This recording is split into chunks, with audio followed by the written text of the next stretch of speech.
انگریز تاریخ دان ہے، انگریز ہے، اس کا کوئی تعلق میرے دین سے نہیں، لیکن تاریخ لکھنے میں اس نے یہ بات لکھی کہ میں نے ایسا جرنیل دیکھا ہی نہیں جیسا صلاح الدین تھا، اس لیے کہ اس کے جذبے جیسا میں نے ایک بھی جرنل دیکھا نہیں۔ ایک بار کا واقعہ لکھا ہے کہ 12,000 کی فوج تھی صلاح الدین کے ساتھ، 12,000 کی فوج تھی صلاح الدین ایوبی کے ساتھ، اور جس وقت وہ میدان میں اترا مقابل میں صلیبیوں کی تعداد 4 لاکھ کی تھی، 4 لاکھ کی تھی۔ 4 لاکھ کی تعداد دیکھ کر نہ وہ گھبرایا نہ بھاگا، پلٹ کر اپنی فوج سے پوچھا کیا مشورہ ہے تمہارا، مقابل میں اترے یا نہیں اترے؟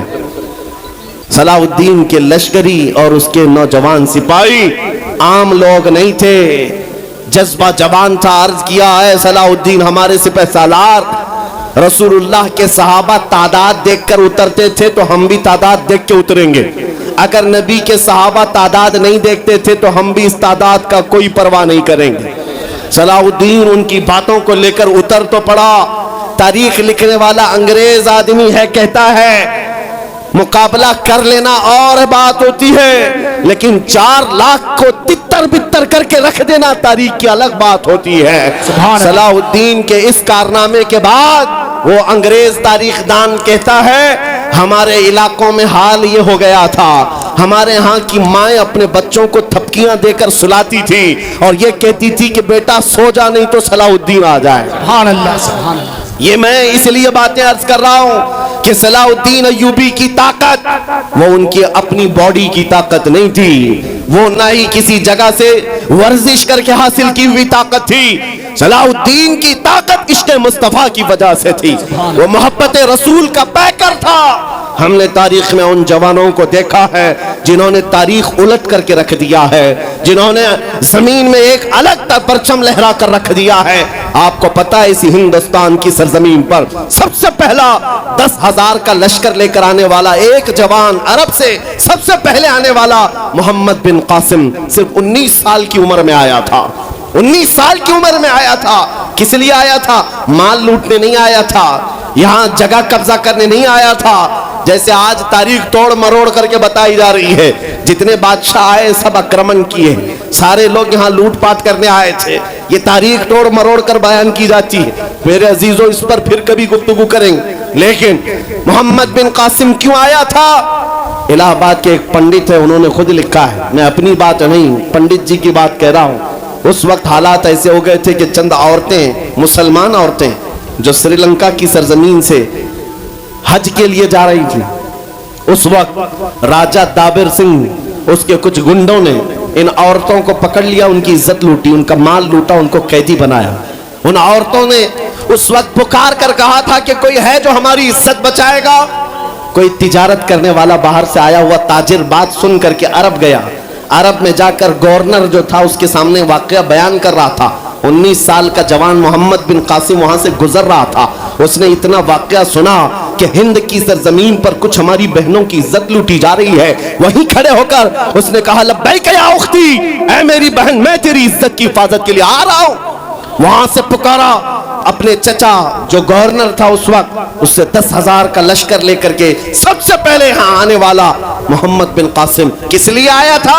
مال لوٹنے کے لیے نہیں، عورتوں کی عزت بچانے کے لیے آیا تھا۔ ہندوستان کی سرزمین پر قدم رکھا اور اس کے بعد سامنے مقابل میں فوراً جنگ کے لیے نہیں آیا، کہا کہ جن عورتوں کو قیدی بنایا وہ چھوڑ دو، جو حج کے لیے جا رہی تھی انہیں آزاد کر دو، اور دوسری بات جنہوں نے گنڈا گردی کی ہے انہیں پکڑو اور جیل میں ڈالو۔ راجہ کو گھمنڈ تھا، اس نے انکار کیا تو محمد بن قاسم نے کہا چلو آؤ محمد عربی کے شیروں سے مقابلہ ہو جائے۔ 3 دن کا مقابلہ ہوا تھا، نہ راجہ بچا نہ باجا بچا، سارے ہزارے ادھر سے ادھر ہو گئے اور محمد بن قاسم کا پرچم لہرایا۔ میرے عزیزوں عورتوں کی عزت کا محافظ 19 سال کا جوان تھا جس نے آتے ہی عورتوں کی عزت بھی بچائی اور میرے دین کا پرچم بھی لہرایا۔ میں آج پوچھتا ہوں ہماری عمریں کتنی ہو گئیں؟ کئی جوان 25 سال 30 سال کراس کر چکے، آج بہت ساری عورتوں کی عزتیں جب لوٹی جاتی ہیں تم تو موبائل میں دیکھ دیکھ کر کے شیئر کر دیتے ہو، ویڈیو ادھر سے ادھر پھیلا دیتے ہو اور اس کے بعد سمجھتے ہو ہم بہت بڑا کام کر رہے ہیں۔